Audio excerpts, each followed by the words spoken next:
அந்த காலகட்டங்களிலே நான் சொல்றது 80, 90களின் முற்பகுதி. அது 78ல பிறந்த 95 வரை முழுமையாக திருவண்ணாமலையிலேயே வாழ்ந்தேன். நடுவில் யாத்திரைகளுக்கு போயிட்டு வரது உண்டு. ஆனா பெரும்பாலான நேரம் திருவண்ணாமலையில தான் வாழ்ந்தேன். 95களுக்கு பிறகுதான் பெரும்பாலான நேரம் யாத்திரைகளில் செலவழித்து குறைந்த நேரம் திருவண்ணாமலைக்குள் செலவழிக்கின்ற அந்த மாதிரியான வாழ்க்கை முறை வந்தது.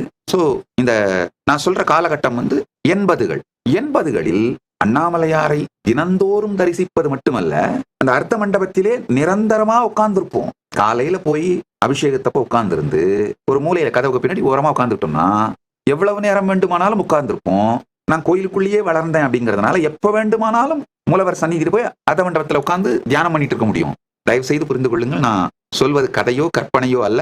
அந்த காலகட்டத்தில் எங்களுக்கு அண்ணாமலையார் ஆலயம் அந்த அளவுக்கு அவைலபிளா இருந்தது. பல்வேறு காரணங்கள் அண்ணாமலையாருடைய பேரருளாலே அவைலபிளா இருந்தது. சோ அர்த்த மண்டபத்திலே உட்கார்ந்து தியானம் பண்ணுவேன், அவரோட பேசுவேன், அண்ணாமலையாரோடு கேட்பேன். நான் கேட்க வேண்டியவைகளை, அவர் அனுபூதியில் காட்டுபவைகளை, அனுபூதியாக எனக்கு அளிப்பவைகளை நோட் பண்ணிப்பேன். சில உற்சவ காலங்கள்ல அர்த்த மண்டபத்துல உட்கார முடியலன்னா அருணகிரி யோகீஸ்வரர் சந்நிதியில அங்க உட்கார்ந்து அண்ணாமலையாரோடு பேசிக் கொண்டிருப்பேன். நன்றாக புரிந்து கொள்ளுங்கள், உண்மையிலேயே அந்த காலகட்டங்களில் எங்களுக்கு ஆலயம் இவ்வளவு எளிமையாக கிடைத்தது.